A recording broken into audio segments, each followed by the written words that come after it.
الشيطان الرجيم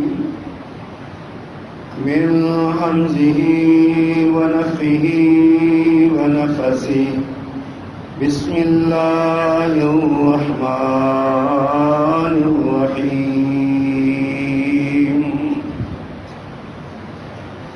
إن الله يدافع عن الذين آمنوا إن الله لا يحب كل خوان كفور أذن للذين يقاتلون بأنهم ظلموا وإن الله على نصرهم لقدير الذين أخرجوا من ديارهم بغير حق إلا أن يقولوا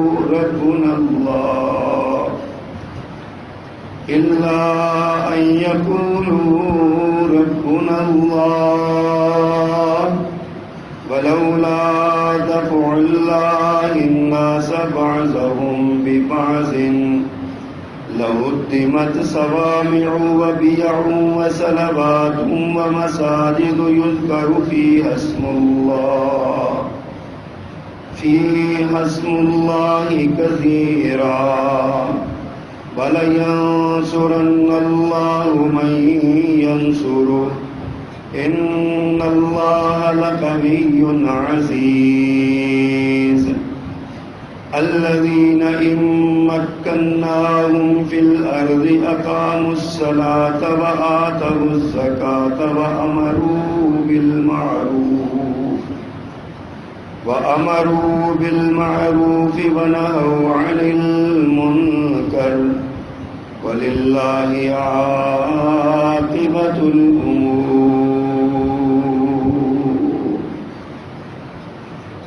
صدق الله العظيم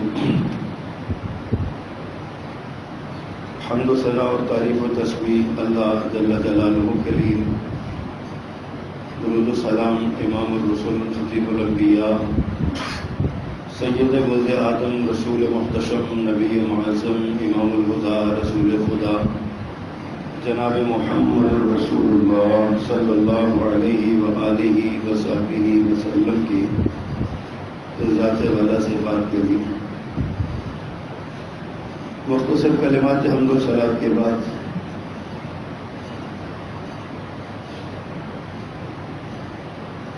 اللہ تعالیٰ نے جو دین نازل فرمایا ہے بنی نوع انسان کی ہدایت کے لیے، جسے ضابطہ حیات بنایا ہے، وہ دین ایک مکمل اور کامل اور پورا دستور حیات ہے۔ زندگی کا کوئی ایک شعبہ بھی ایسا نہیں ہے جس میں اس دین نے ہماری رہنمائی نہ کی ہو اور ہمیں ان حالات کے مطابق زندگی گزارنے کا سلیقہ نہ بتایا ہو۔ اسلام چونکہ ایک معاشرتی اور سیاسی دین ہے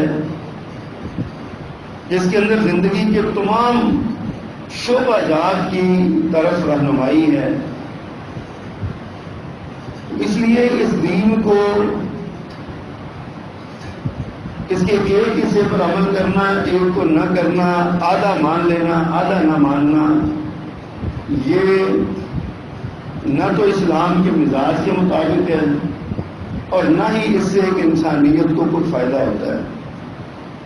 اللہ تعالیٰ نے صاف لفظوں میں فرمایا یا ایھا الذین آمنوا ادخلوا فی السلم کافہ، اے ایمان والو اسلام میں پورے آ جاؤ، یعنی آدھا مان لیا آدھا چھوڑ دیا، آدھا پیتر آدھا بٹیر، مرضی کا مان لیا مرضی کا چھوڑ دیا، اللہ تعالیٰ کو ایسا دین پسند نہیں۔ آج دنیا میں جب سے اسلام آیا ہے اس وقت سے آج تک اور آج کے بعد قیامت تک بھی اسلام کا کفر سے جس بات کا جھگڑا ہے وہ یہی ہے کہ کفار یہ چاہتے ہیں کہ اسلام کو مسجدوں تک معبدوں تک اور اپنے عبادت خانوں تک اور اپنی ذات تک محدود رکھو. اسلام کو معاشرے کی سماجی زندگی میں، معاشرے کی سیاسی زندگی میں اسلام کو نہ لایا جائے.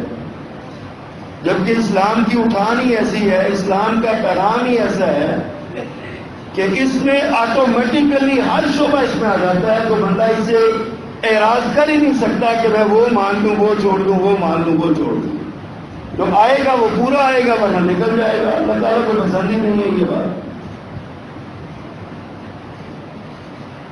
تو اسلام کی تعلیمات کا خلاصہ اور لب لباب جو ہے وہ یہ ہے کہ اسلام انسانیت کو غلام نہیں دیکھنا چاہتا. صحابہ کرام جب کفار کے ملکوں میں جاتے تھے، شام میں گئے، مصر فتح کیا، ایران فتح کیا، یہ سارے ممالک جب فتح ہو گئے، روم فتح کیا، تو مسلمانوں کے کمانڈر جب عیسائیوں کے مذاکرات کے لیے ان کے بادشاہوں کے درباروں میں جاتے تو وہ سوال کرتے تھے کہ بتاؤ تم آئے کس لیے ہو، تمہیں ضرورت کیا ہے؟ تو مسلمانوں کا ایک ہی جواب تھا کہ ہم اس لیے آئے ہیں تاکہ بندوں کی غلامی سے نکال کر اللہ کی غلامی میں ہم دے دیں. یہ اسلام کی تعلیم. اسلام اپنے ماننے والے کو غلام نہیں دے سکتا.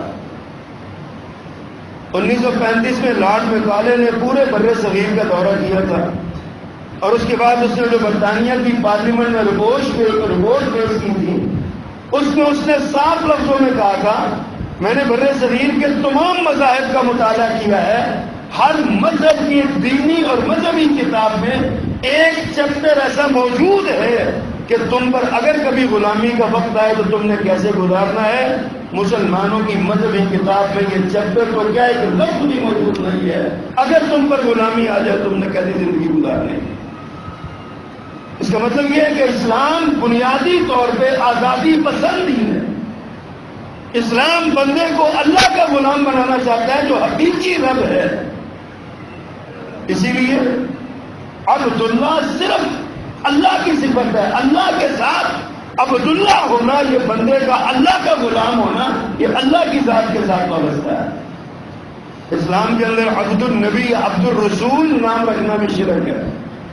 کوئی بندہ اپنے آپ کو رسول اللہ صلی اللہ علیہ وسلم کا بندہ نہیں کہہ سکتا، اللہ کے نبی کا بندہ نہیں کہہ سکتا. عبد النبی نام رکھنا حرام ہے، اس لیے کہ یہ اللہ کی صفت ہے.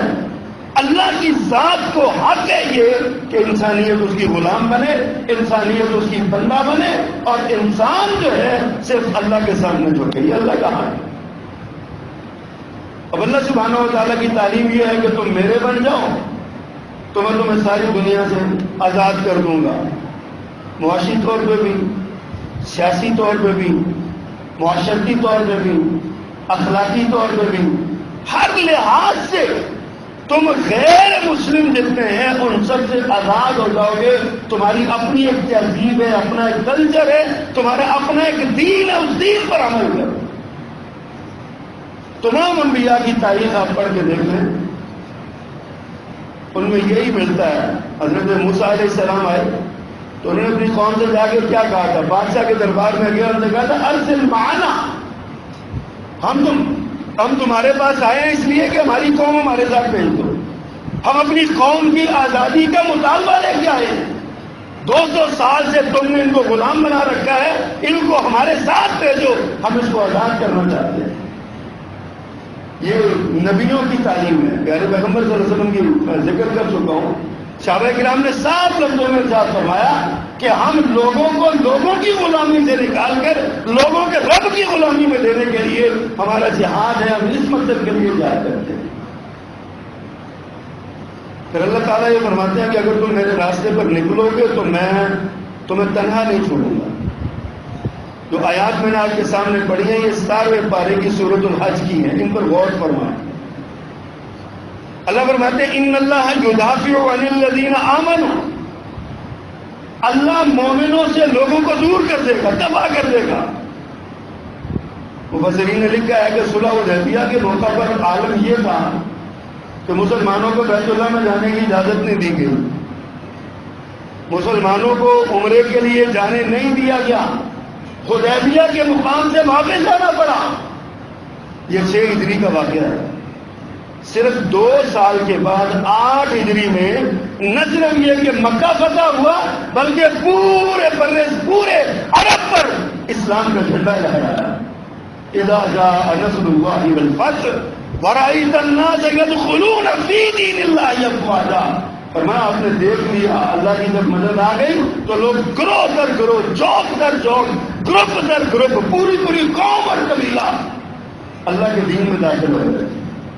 2 سال کے اندر ان اللہ یدافع عن الذین آمنوا. اللہ مومنوں سے لوگوں کو دور کر دیتا ہے.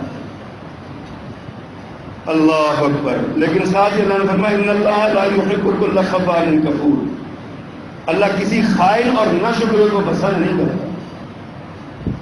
اہل ایمان کو اللہ یہ اعزاز دیتا ہے کہ ان کو دشمن کی غلامی سے نکال دیتا ہے.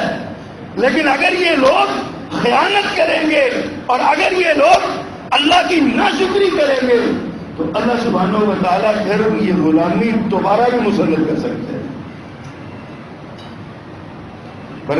عرب کے لوگوں نے آزادی حاصل کرنے کے بعد، مکہ فتح کرنے کے بعد صرف اللہ کی شکر گزاری کی ہے.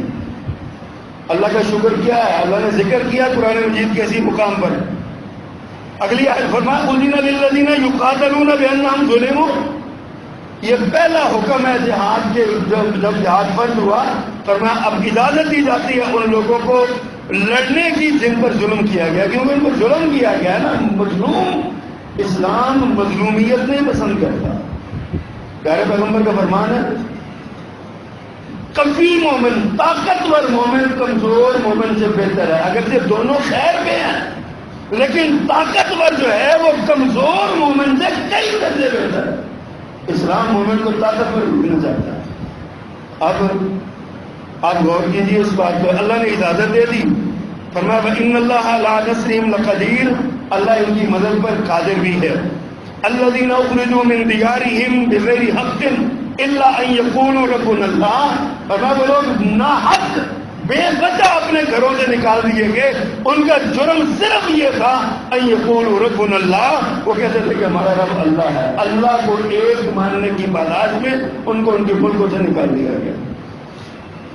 فرمایا ولولا دفع اللہ بعضهم ببعض لهدمت صوامع وبيع وصلوات ومساجد یذکر فیہا اسم اللہ کثیرا.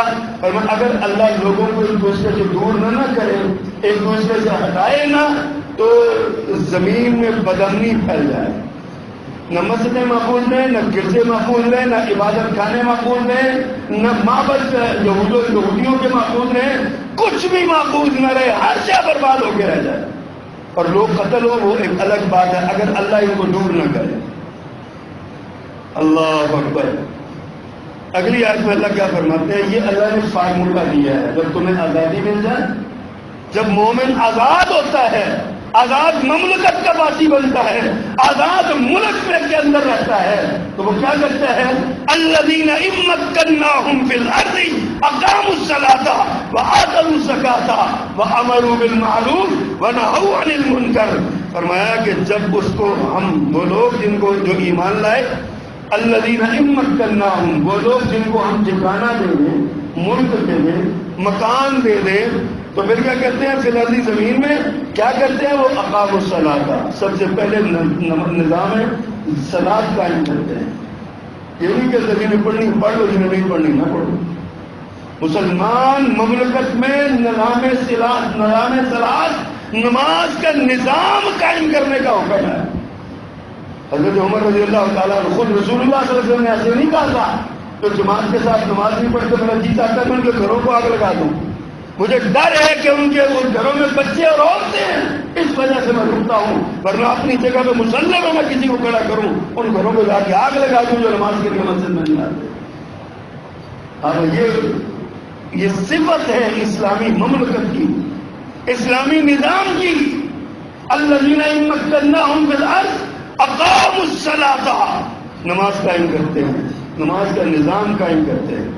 وآتوا الزکاۃ، اور زکات کا نظام قائم کرتے ہیں. وامروا بالمعروف ونہوا عن المنکر، برائی سے روکتے ہیں اور نیکی کا حکم دینے والے ہوتے ہیں. یہ مومن مسلمان معاشرے کی یہ صفت ہے. مسجدیں آباد ہوتی ہیں، غربت ختم ہوتی ہے، اور ایک دوسرے کے ساتھ اتنا ربط ہوتا ہے کہ ہر بندہ دوسرے کو برائی سے روکتا ہے، نیکی کی طرف لے کے آتا ہے. جس معاشرے کے اندر یہ صفت موجود نہیں ہے نا، اس معاشرے کو اسلامی معاشرہ کہنے کا کوئی حق نہیں. اس معاشرے کے اندر نام کے مسلمان بستے ہیں، ورنہ جو کام کے مسلمان ہیں، عمل کے مسلمان ہیں، ان کے اندر یہ چار صفتیں ضرور ہونی چاہیے. میں نے عرض کیا کہ اسلام ایک کامل اور مکمل دین ہے. اسلام دنیا سے ظلم ختم کرنے آیا ہے، کلمت اللہ کو سربلند کرنے کے لیے آیا ہے. اور کلمت اللہ کی سربلندی کیسے ہے؟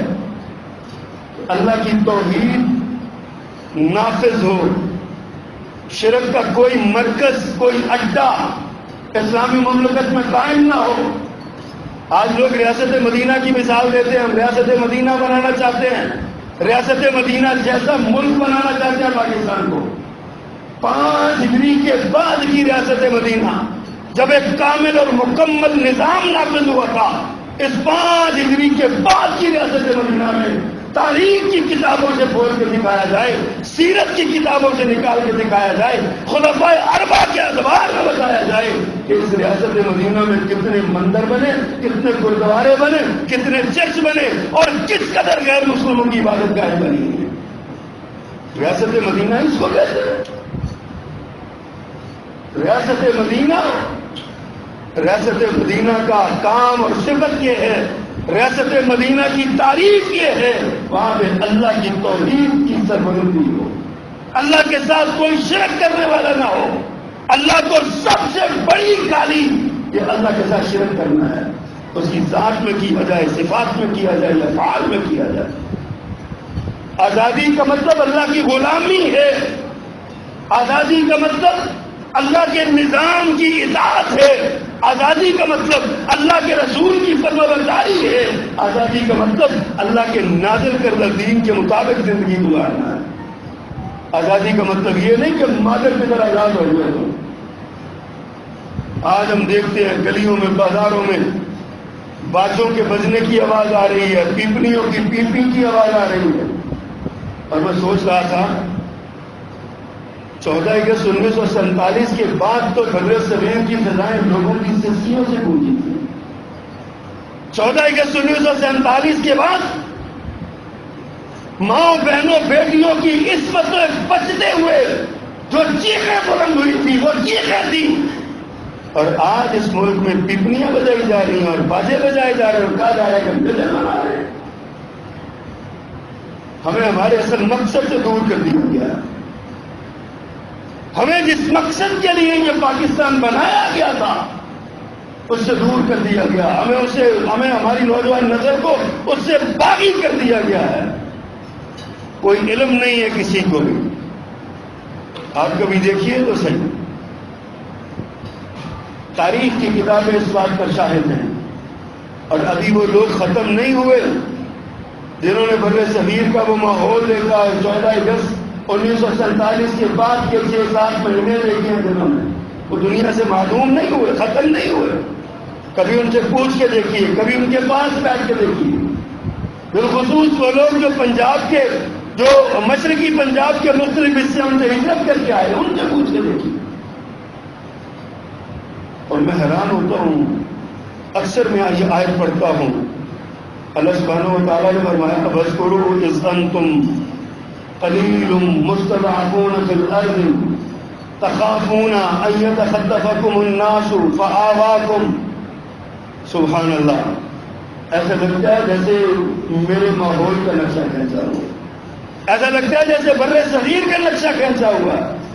بالکل ویسے ہی حالات ہیں یہاں بھی جیسے وہاں حالات تھے مکہ میں مسلمانوں کے. وَاذْكُرُوا إِذْ أَنْتُمْ قَلِيلٌ. اور میں وہ وقت یاد کرو جب تم بہت تھوڑے تھے، فی الارض روئے زمین پہ، مستضعفون کمزور تھے، تخافون ان یتخطفکم الناس. تمہیں ہر وقت یہ ڈر لگا رہتا تھا کہ لوگ تمہیں اچک کے لے جائیں گے. تمہاری عزتیں محفوظ نہیں تھی، تمہاری جانیں محفوظ نہیں تھی، تمہارے مال محفوظ نہیں تھے.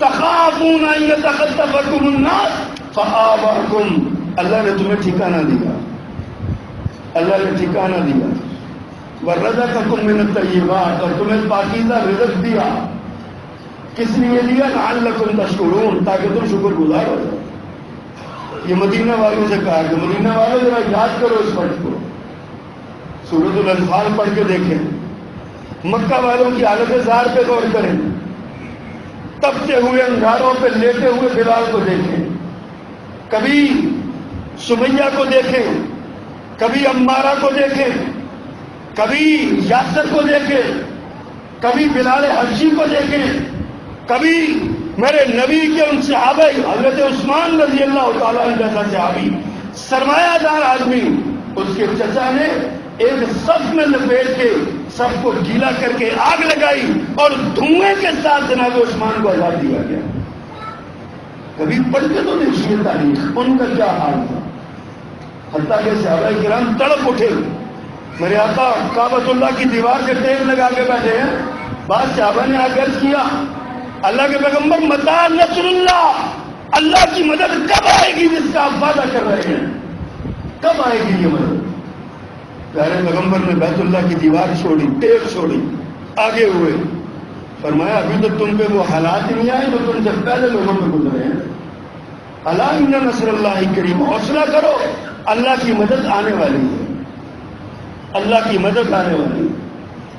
اور پھر اللہ کا حکم آ گیا، ہجرت کا حکم ملا، مسلمان پہنچے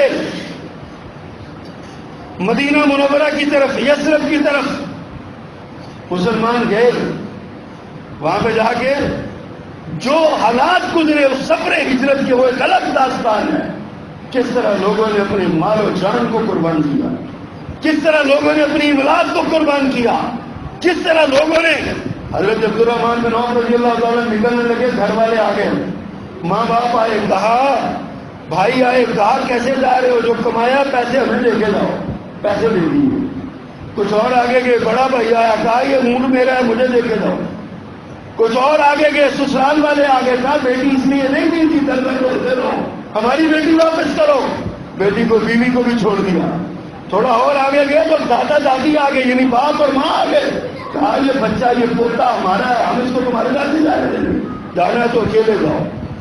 عبد الرحمان چلے گئے، مدینہ منورہ پہنچے، میرے پیغمبر دیکھ کے مسکرائے، پر میں کہوں کیسے آنا ہوا؟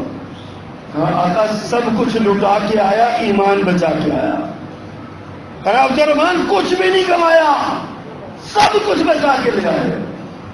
کبھی اس عبداللہ ذوالبجاجین کا قصہ پڑھ کے لکھا کرو، ہجرت اس کو کہتے ہیں، وہ جو ناز و نعم میں پلا ہوا شہزادہ، بلا مبالغہ جو سونے کا چمچ منہ میں لے کے پیدا ہوا، مکے کا خوبصورت ترین نوجوان اور سب سے زیادہ خوش لباس اور سب سے زیادہ اچھی خوشبو استعمال کرنے والا، شراب و شباب کا رسیا، اپنے گھر میں جو ہے نا وہ محفل موسیقی سجانے والا، مغنیات اور طوائفیں اپنے گھر میں رکھی ہوئی، روزانہ رات کو مجلس سجتی ہے، راہ گزرتے ہوئے اچانک محمد کی زبان سے نکلا ہوا قرآن کانوں میں پڑ گیا، صلی اللہ علیہ وسلم، قرآن کانوں میں پڑا، بے چین ہو گئے، کچھ دن صبر کیا، اللہ کے رسول ہجرت کر کے مدینہ چلے، پیارے پیغمبر چلے گئے، حضرت عبداللہ، ان کا نام عبد العزیٰ تھا، ایک دن مجبور ہو کے اپنے چچا کے پاس گئے کہ چچا میرا دل نہیں لگتا، کہا میں نے تجھے سارا کچھ دیا ہے، آلات موسیقی ہے، محفل موسیقی لگتی ہے، محفل مجرا ہوتا ہے، تم جو جی چاہتے کرو، تمہیں کون روکنے والا؟ کہا کسی چیز میں دل نہیں لگتا میرا، میرے کانوں میں محمد کا قرآن آیا ہے، میں قرآن سننا چاہتا ہوں، صلی اللہ علیہ وسلم۔ ساری موسیقیاں ختم، سارے ڈانس، سارے رقص و موسیقی ختم، چچا تڑپ اٹھا، تن تپ گیا، کہا یاد رکھو تمہارے تن کے کپڑے بھی چھین لوں گا، یہ جو مال دولت تمہیں ملی ہے نا یہ میں نے تمہیں دی ہے، تمہارا باپ مر چکا تھا بڑی دیر کا، یہ میری کمائی ہے جو میں تمہیں دی ہوئی ہے، بکریوں کے ریوڑوں کا مالک تھا یہ۔ کہا چچا سارا کچھ ہے، چچا نے ہر شہر چھین لی، جائیداد چھین لی، مکان چھین لیا، ریوڑ چھین لیے، سب کچھ۔ جب وہاں سے جانے لگے نا سب کچھ ہاتھ جھاڑ کے، تو چچا نے کہا یہ تن پہ جو کپڑے پہنے ہوئے یہ بھی میرے ہیں، اتار کے جاؤ۔ تاریخ نے اثر گزارا کہاں دیکھا ہوگا؟ اتنی بڑی قربانی، تن کے کپڑے بھی اتار دیے، رات کی تاریکی میں، سردیوں کی ٹھٹکتی ہوئی راتوں میں ماں کے پاس آ گئے، ماں کا دروازہ کھٹکھٹایا، نوجوان بچہ برہنہ حالت میں سامنے کھڑا، ماں حیران ہوگی، کہا کیا ہوا؟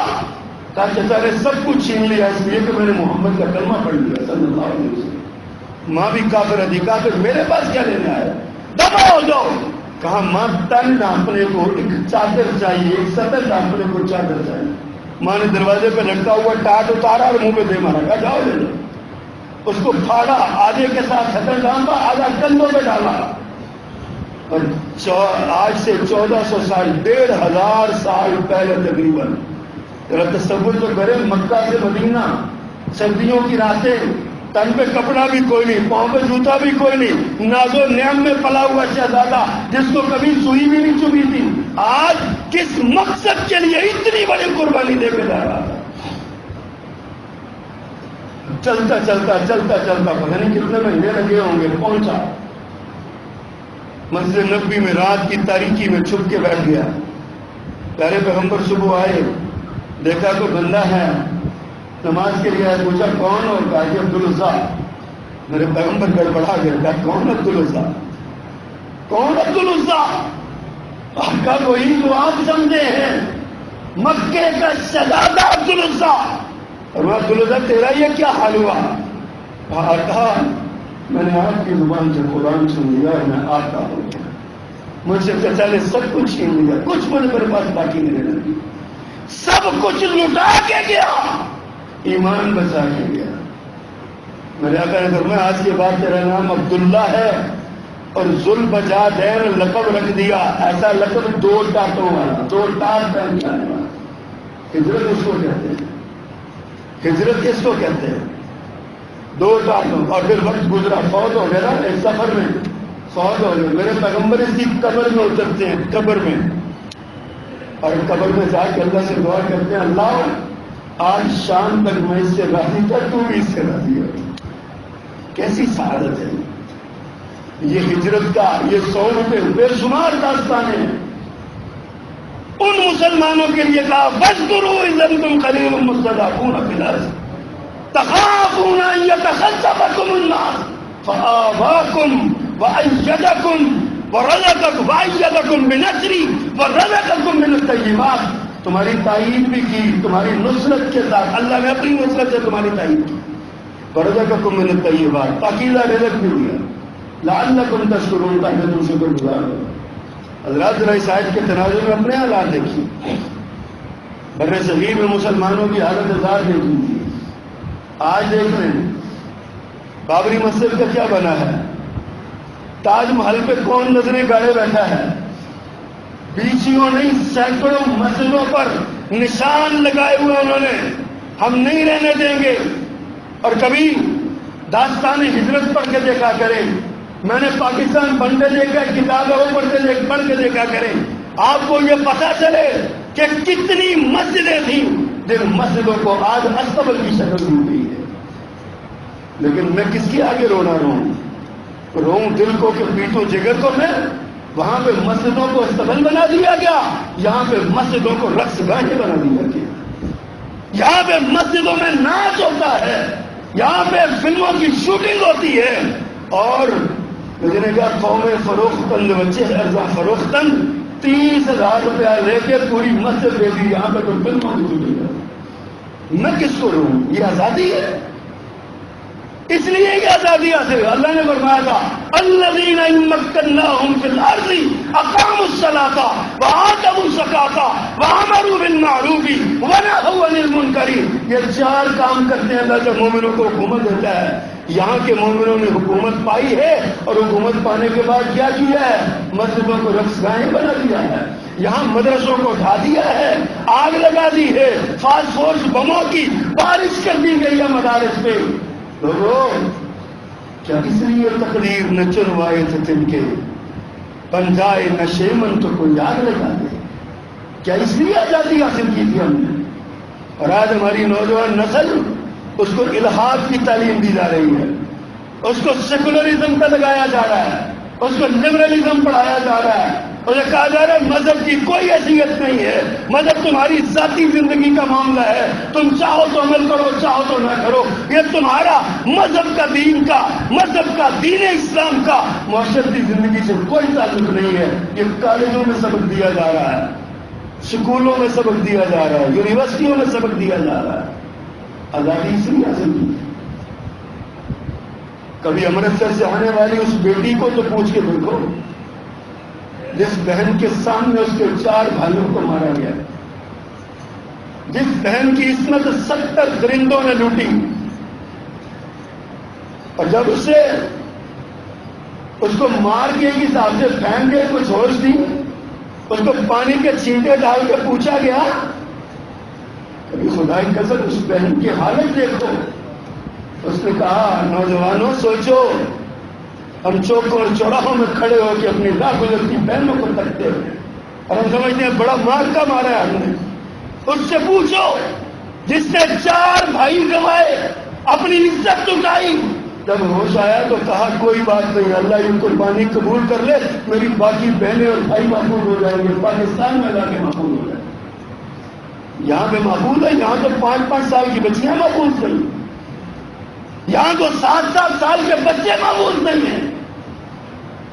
اور بڑا احتجاج ہوتا ہے، بڑا کہ جب ہم کہتے ہیں مجرموں کو سزائے موت دو تو احتجاج کرنے والے کھڑے ہوتے ہیں نہیں سزائے موت نہیں دینی، ہم کہتے ہیں ان کو سریعام چوکوں میں لٹکاؤ، اسلام کا نظام ہے، ہماری آواز سے آواز ملاؤ اگر تمہیں ان کی اتنی ہمدردی ہے۔ آج ہمارے ڈراموں اور فلموں میں کیا دکھایا جا رہا ہے؟ ہم آزاد ہیں اس لیے آج ہم 73واں یوم آزادی منا رہے ہیں، ہمیں منانے پہ ہی لگا دیا ہے۔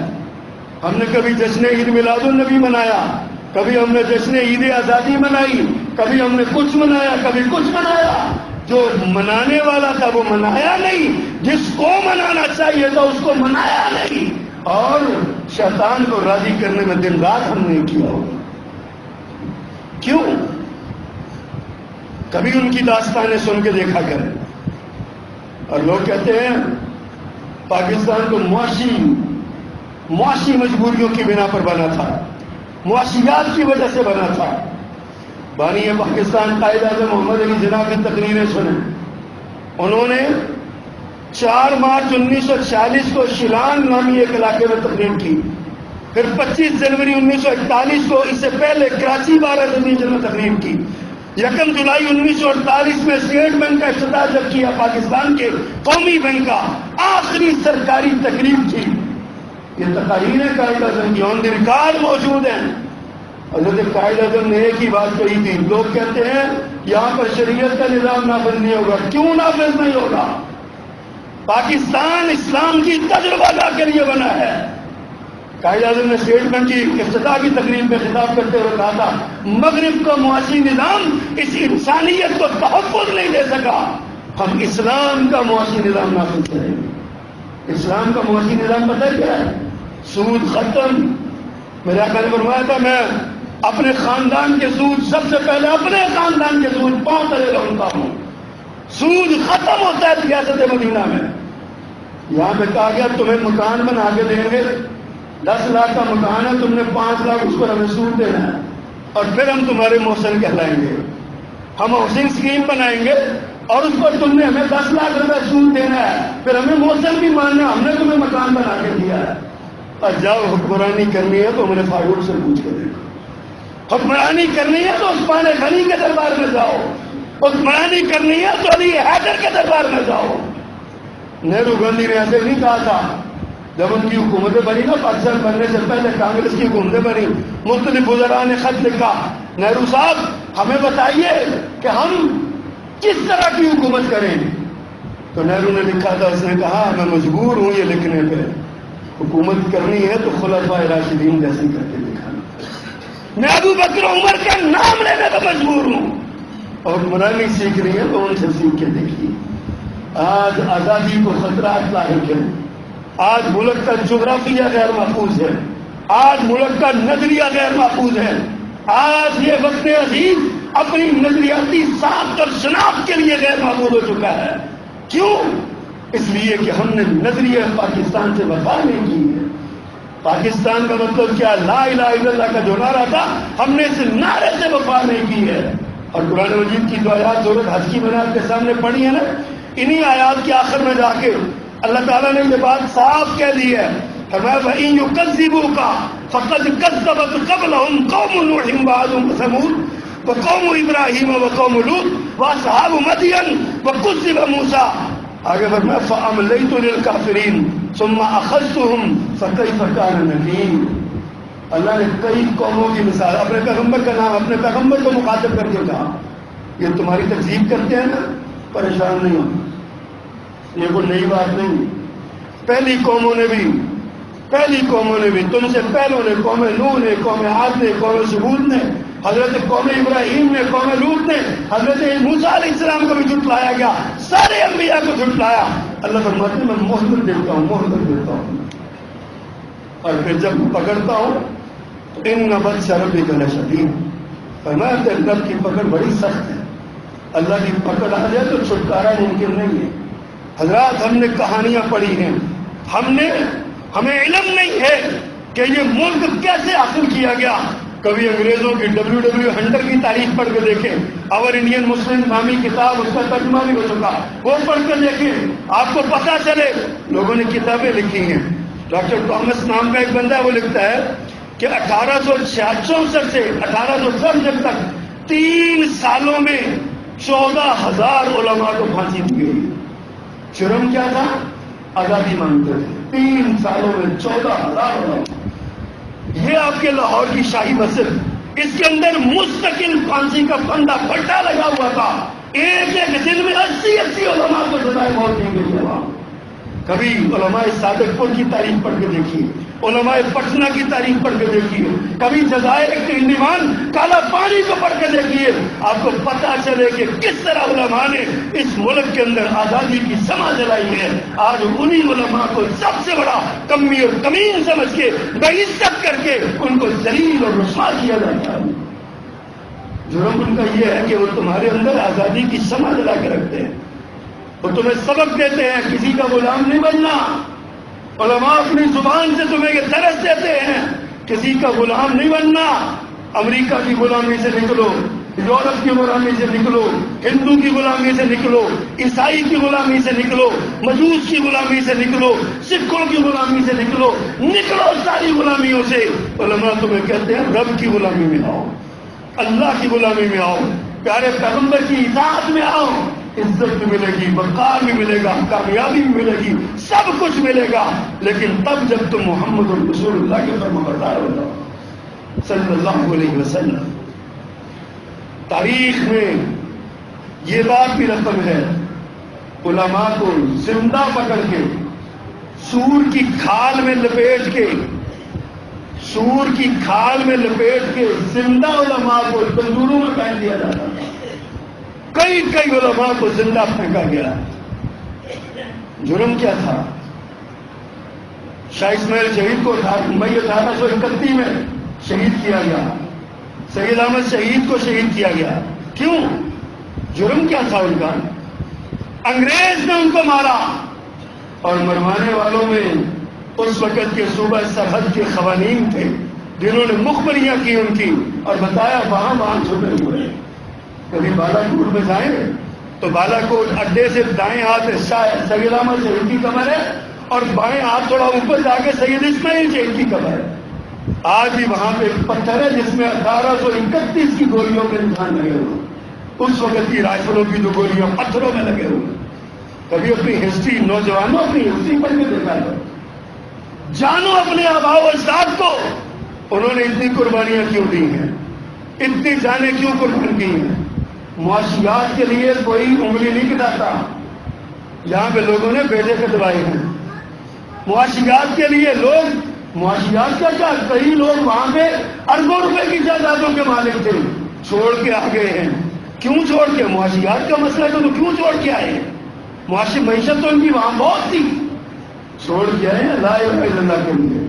خواہش ان کی یہ تھی کہ اسلام کے نام پر بنا ہوا ملک، اسلام کے نام پر یہ بنا ہوا ملک اسلام کا علم بردار ہوگا. لیکن افسوس کہ آج یہ کیفیت نہیں ہے.